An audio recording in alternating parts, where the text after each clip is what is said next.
All right, I think we're started. The button has been pressed. All right. Hi there. Hello, everyone.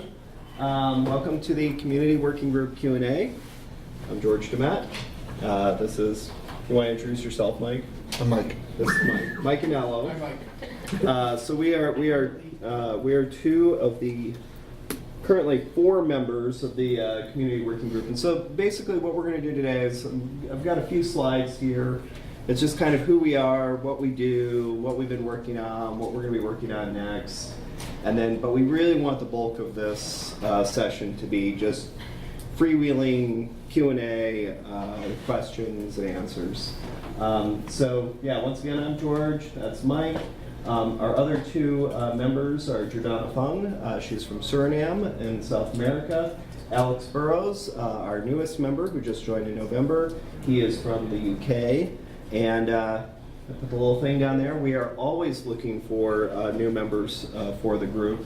In addition to the 4 of us up here, we also have a number of what we call subject matter experts, or SMEs, who we consult with on a sort of as-needed basis for additional advice on issues that might require specialized knowledge. So this would be, for example, legal issues, regional culture, language. So we have an SME who's based out of India. We have an SME who's based out of Switzerland, right? Austria. So he knows German. So yes. And but once again, we are always looking for new folks. So if you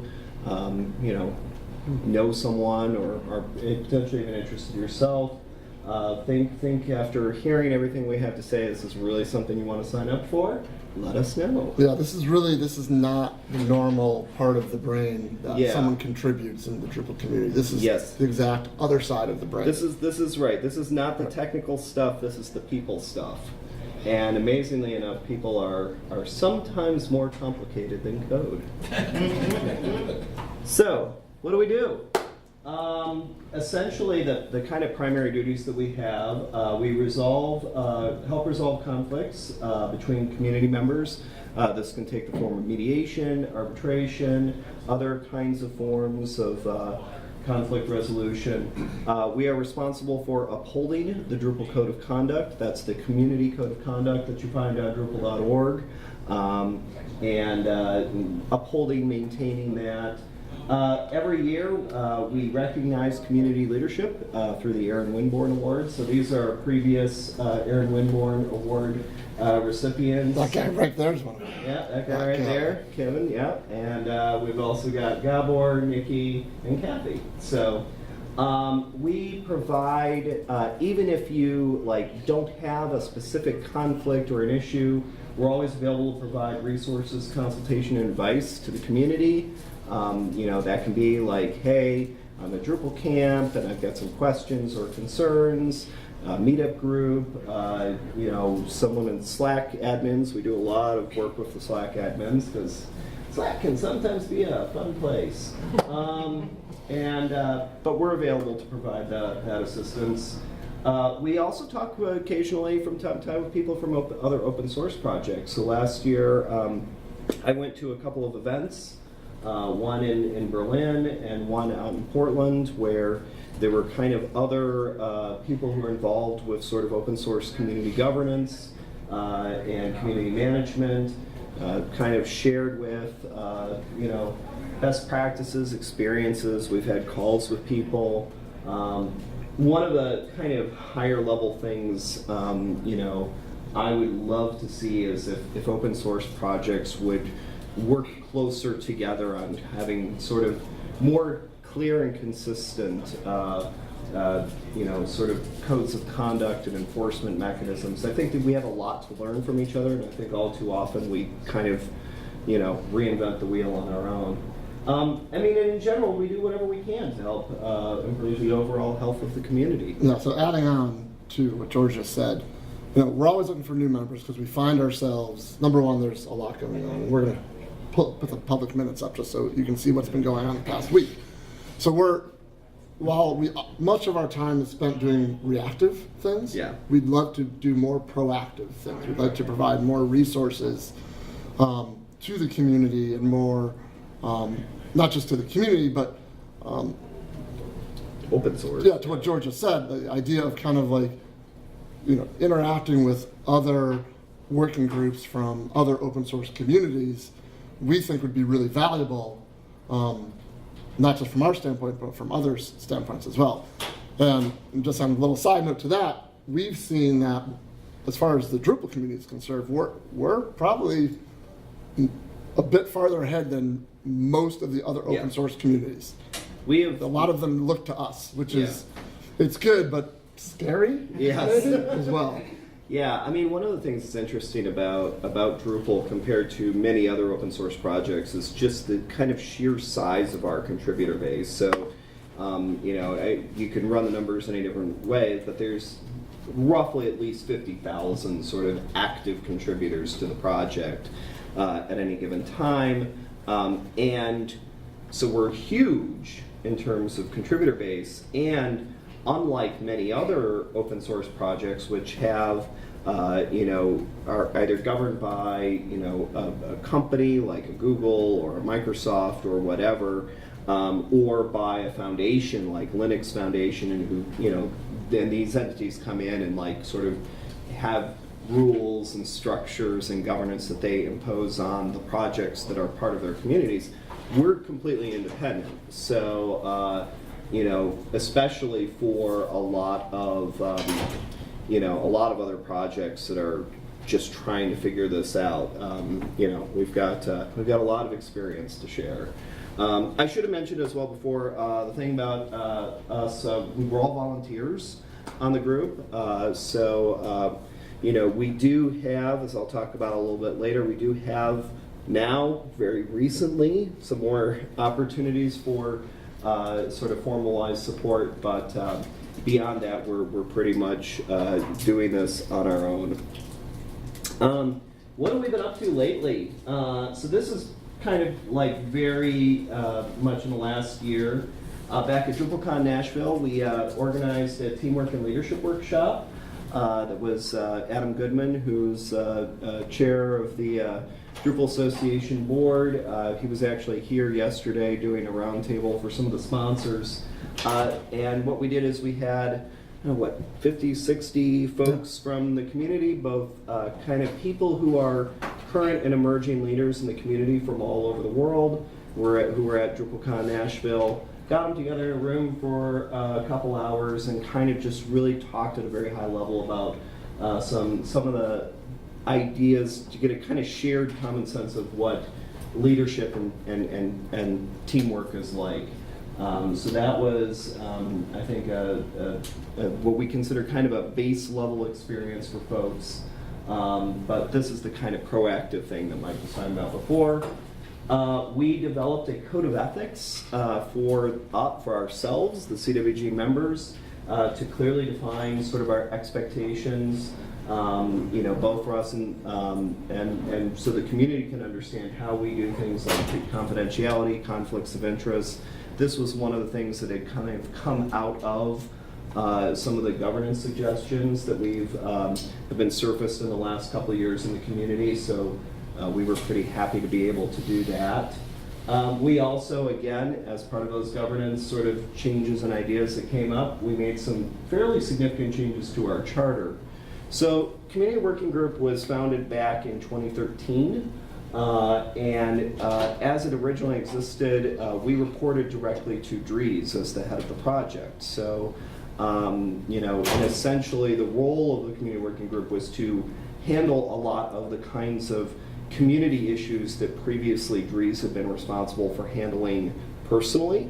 So that's why we kind of reported to him in the structure. There also at the time wasn't really sufficiently mature governance that there really was anyone else we could report to, but now there is. So we now report to a review panel, which consists of the 2 community elected DA board members, plus a representative from a different open source project, so someone who is not like an active part of the Drupal community. So that's where you heard some of the banter with Ryan before. Ryan is one of the 3 members of our review panel. And so for any issues, what the review panel is responsible for is if there is a decision that the community working group makes that someone wants to appeal, they would be able to appeal it to this review panel, which can then choose whether or not they want to hear the matter and whether they're going to uphold or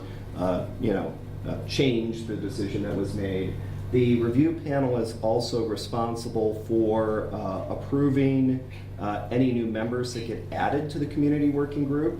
So essentially the way that we operate is that we say, hey, we'd like to add some new members. Here's someone we would like to add to the group because we know them, we vetted them, we think they'd be a really good fit, maybe help fill a gap that we might have in our group. And previously in the past, Dries would have to sign off on that person. Now it's the responsibility of the review panel. The other changes to charter also created defined terms and term limits for CWG members. So now it's 2 3-year terms, up to 2 3-year terms, while previously being kind of indefinite.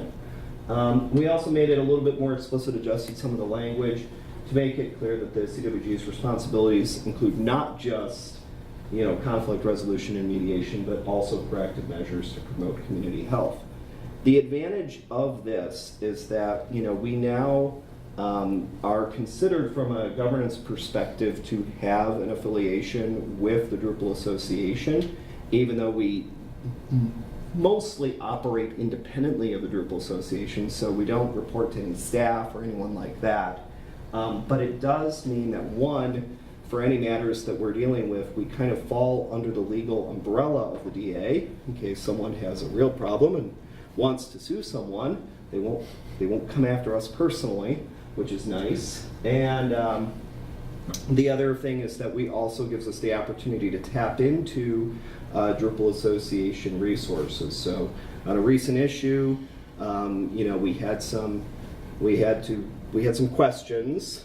And we wanted to validate our approach we were taking with a particular issue. We were able to reach out to and talk with the Drupal Association's lawyer, who was able to validate our approach and give us some good advice. So I want to add one thing about the review panel. Not everything that we deal with ends up with us having to make a decision. That's true. Like our goal is to not have to make a decision, right? Right. Our goal is to, if there's an issue, is to have the issue resolved in a manner that we don't have to make a decision. So essentially, you're right. What we want is to give community members the information, the tools, the resources to resolve the issue themselves, so that we don't have to come in and say, you're right, you're wrong.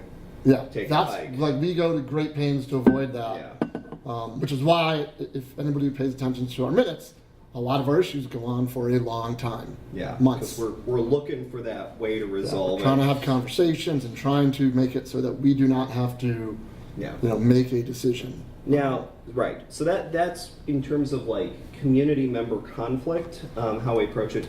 To be really clear, if this is a clear code of conduct violation, someone is harassing someone at an event or on social media or whatever, we are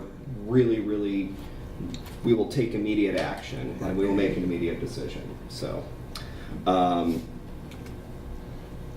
right, what are we up to next? I mentioned we had I put Nashville, I meant Seattle. Sorry, copying and pasting slides. So we're actually doing another workshop in Seattle in a couple weeks. This is going to be a group communications workshop. It's going to be a much smaller, more focused group of people who we're going to have. And really the idea is we're going to try and, one of the things we've noticed in a lot of the issues that have come up is that people are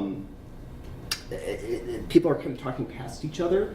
So we want to lay a groundwork, a framework for people, particularly in different groups in the community, to be able to talk with each other on sort of the same level and be engaging with each other instead of talking past each other.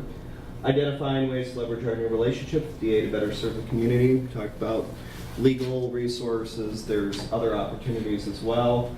helping camp and event organizers develop code of conduct enforcement resources. Very often when stuff comes up, it's very often in the context of an I'm going to talk about that in the next session. Yep. There's an event organizer session, so we can save that for the next session. Yes.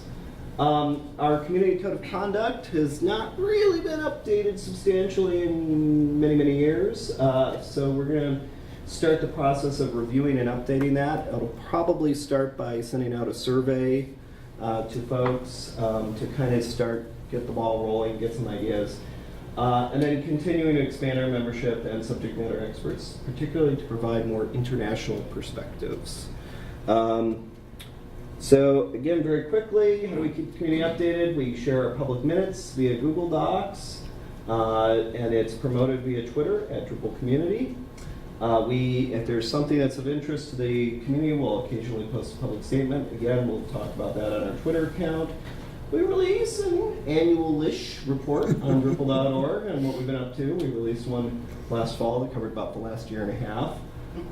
We have a public issue queue on Drupal.org where we will respond to feedback and questions, and we do sessions like this as well.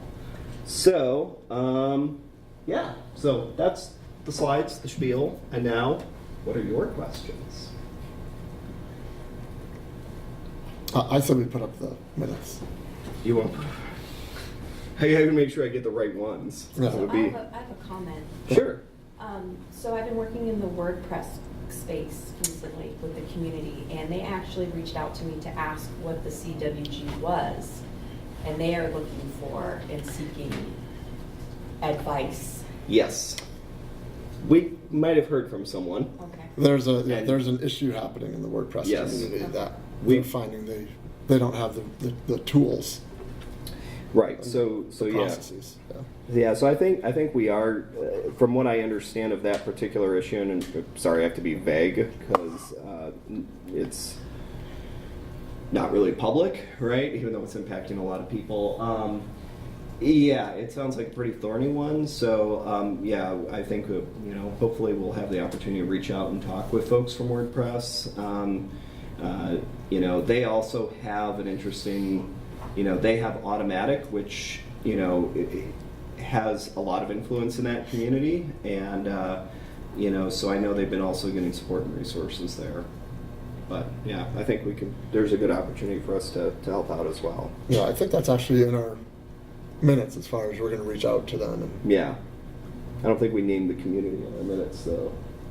So. what community? Yeah, what community? I don't know. All right, Mike, you banter while I look for these minutes. Go out here and say provocative things. Oh, okay. Here's a list of things not to say. How about that? Yeah. So one of the things. So we find that we have a lot of people, but a core group of folks who do read our public minutes every week, and we meet every week. Well, I should say almost every week. Our meeting was actually today, but George and I being here, we skipped this week. And we're pretty good about posting public minutes because we understand that a lot of what we do, and if you look at our processes, we basically say if you come to us, it's in confidence. But we're an open source community, so there's a fine line there. So we try to surface as much as we can without any personally identifiable information. In a way, and share it in a way that hopefully, we can all learn and not repeat, the same mistakes that we've made in the past. So did you want me to just scroll through them? Or? Yeah, can you make it bigger? Make it bigger. Make the font. Make the logo bigger. Yeah. So I'll just go through and I'll just summarize. And interrupt me at any time. If you have a question about anything up here, interrupt me at any time. And yeah, so we're at MidCamp this week. Here we are. So no meeting. Yeah, so this direction and strategy thing, this is basically, we're still kind of getting getting used to our new relationship with the Drupal Association, trying to figure out how best to leverage that relationship. That item that I've highlighted, that's actually Ryan's. That's identifying the third member of the review panel. So as part of that, right? So my understanding is the board as a whole is going to appoint that member, and you guys are going through a search process for that. Yeah, we've interviewed basically every every candidate at this point, and we're scheduling the follow-up meeting to make a call now. I think this is really interesting because this is a really thorny problem that came out of the governance stuff, and this was that nobody was comfortable with Dries being the sole point of escalation. Yeah. Dries wasn't, we weren't, the community wasn't. So we thought long and hard about, well, what do we do? You know, and we felt like it would be best if it was based on folks that the community selected. Yeah. So that's why we said, okay, well, we have 2 community elected board members. Let's start with those 2. And the other thing that's very valuable to us on occasion is an outside opinion. Right. So being able to bring in someone from another open source project as the 3rd member of that review panel, things kind of fell into place nicely. And it's new, and it's not official yet because it's that 3rd member, but we have very high hopes for it. Jim, I saw your hand. Yeah, I was wondering if you could give quick clarification. You alluded to this did this come out of the governance, the initiative that was happening? There's been a number of initiatives. There are. So I've lost track yeah. of how they relate. So one thing that was really consistent in all of the conversations that occurred over the last 2 years was that there needed to be more sort of community accountability for the community working group and for escalations out of the community working group. And so the specific solution was actually something we had been starting to work on, and then we floated this idea, with the Drupal Association because we wanted it to be, we still wanted to keep and preserve the things that make us effective, but we also knew that we needed to have that community accountability, and so we floated this, and with very minor tweaks. That's pretty much what made it in, but it took a while because these things do. I think it originally came out of the Whitney Hess community discussions in Baltimore. Yep. So terrible looking back and figuring out what DrupalCamps were. All right, so that's that one. George talked about our workshop in Seattle already. Yep. Here's the official title, which I can never remember. Strategies for Effective and Inclusive Group Communication. Yep. It's small, maybe 24 people, so it'll be invite only, and we're looking basically for folks that we believe will participate with great vigor and then go forth and spread. Yes. So we're looking for connectors and influencers. That's who we're planning on inviting. Yep. Aaron Winborn Award, kind of a big deal. So we actually, the way this works is, originally it was the CWG would select the winner, and then now it's the CWG and past winners. Right. So Kevin was able to participate in the voting this year. But Kevin doesn't even know who won. No, we don't. Yeah. That's cool. There's not a lot of people that know. It's a surprise. And we moved it up, so it used to be in the closing session, and now my understanding is we're going to be in the opening session. Yeah, right before the Dreesen apparently. Yeah. And the winner, I mean, it's fairly prestigious. The winner is, gets, their all expenses paid trip to Drupal, which is kind of nice. Yeah. So let's just make sure the winner's name is in there. All right, so let's talk about some of these. I'll summarize these. I know we don't have a whole lot of time, so if there's any questions about some of the stuff we do, this is what we do on a daily basis. We have a community member that left the community a couple of years ago now, and is inquiring about rejoining the community in some form or fashion. Right. So part of our due diligence has been to not only talk to this person, but also talk to the people that were affected by this person. Right. And it's not a quick process. Yep. So left as in was asked, was a bad actor and We had someone. Yeah, we had someone. This actually goes back to several years now. They had essentially a pattern of behavior, right? And this pattern of behavior had resulted in a lot of working group complaints. So we tried to engage with that person. They chose to quit rather than engage with us at that time. They have since gone through some personal growth and reflection, and feel that they are ready to come back, but understand that, you know, we're not just gonna, right? That there's a process to go through, and so, you know, so they approached us about this, and we said, okay, you understand, right, that we're gonna actually have to talk to the people with whom, you know, you had issues in the past and get their perspective as well. We talked with those people, and they had some good feedback, but were generally receptive, you know, under certain conditions and constraints, and so it's okay. So now we're gonna see if there's we're gonna communicate those conditions and constraints to the community member and see if they're willing to come back under the still interested in come back under those terms. I'm actually really optimistic about this one. Yeah, me too. This is which is rare. When We grasp on to anything Yeah. positive and optimistic Yeah. in this job. Because this is Any yeah. wins we can get, we're very happy about. Yeah. And it's interesting because we, with all issues, but I shouldn't say all, but the vast majority of issues, we are always very concerned with what's the path back? What's the path of redemption? Yeah. Like, we rarely will shut the door and say, leave and never come back. And we always believe people can change. It's not going to be easy, and it's a pretty high bar for us to prove to us that you actually have Well, changed. it's not just a bar for us. I mean, it is a bar for the community. I mean, you know, people need to be accountable for the impact that their words and actions had on other people, right? So, you know, if someone has been, you know, there's some things you can do that, you know, it's like, well, yes, we can give you a path back, but it's sometimes it's not just us, right? We Yeah. have to prove it. It's like, because, you know, we're not going to let someone back in if it's going to be a problem for a lot of other people. Some of these other ones kind of fall in the same category of just, you know, inappropriate behavior in either Slack channels or issue queues or other places, and things that have been simmering over time. And maybe have reached the point where someone said, look, it's enough, we need to.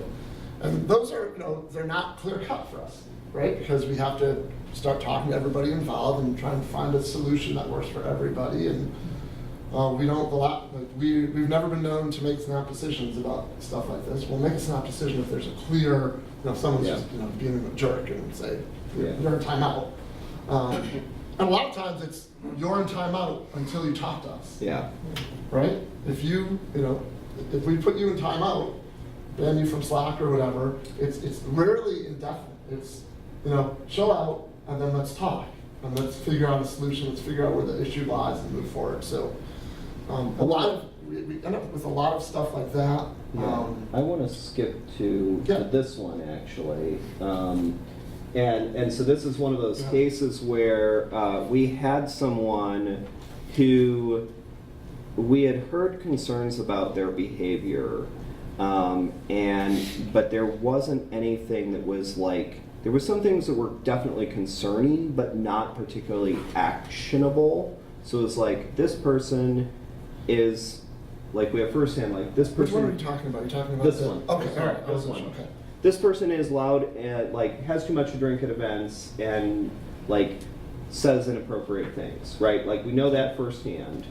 But then we heard, like, second and third hand that, like, maybe there was some more serious issues as well, right? And it was the people who were coming to us were very direct in saying, I don't want to be around this person. Right. This So, person makes me uncomfortable. This person is being inappropriate. Yeah. I don't feel safe. when they're around. but we had a couple conversations with them, Right. and they said they would try and do better. And then they went to an event, and what did they do? They drank too much. They were inappropriate, and they were asked to leave. They were banned from the event. Then, subsequent to that, we started receiving other reports from other people that corroborated on a first and second hand level some of the more concerning things. We're like, okay, this is we're going to take action here, and we put in place a kind of a permanent ban. So basically what we said is like, look, you can't go to Drupal events, you can't hold positions of leadership in the community. We're not going to make a public announcement about that other than this, right? We're not going to say who you are, but if you don't abide by that, then we're going to reach out to people and tell them why we made this decision. And so I think they are going to abide by our decision, we'll check in with them in a year, see how they're doing, but that doesn't mean that the ban is over in a year. It's just, but this is one of those things where we can take action. So yes, that is time up, isn't it? Okay. So if anyone has, There's 20 minutes till the next session. well, so I want to be respectful of other people coming in, so maybe I'll take the one question if you have one, Yeah. and then we'll wrap up. Mine was just going to be, I feel like over the last year or two, awareness of the community working group and these kind of channels for complaints as well. How is that affecting your workload? It's gone up. Yeah, but it's every year it goes up, and every year it goes up because there's more people in the community. There's more vectors for harassment, to be honest. Social media and Slack are like two of our largest growing sources of harassment. And they're more aware that there's a group. I think implied in my Yeah. question was meant to be a positive thing. Yeah. Is, are people becoming more aware Yes. of these opportunities And to get action, and are they taking it? yes, and as a result, we are becoming aware of patterns of behavior that may not have been apparent before.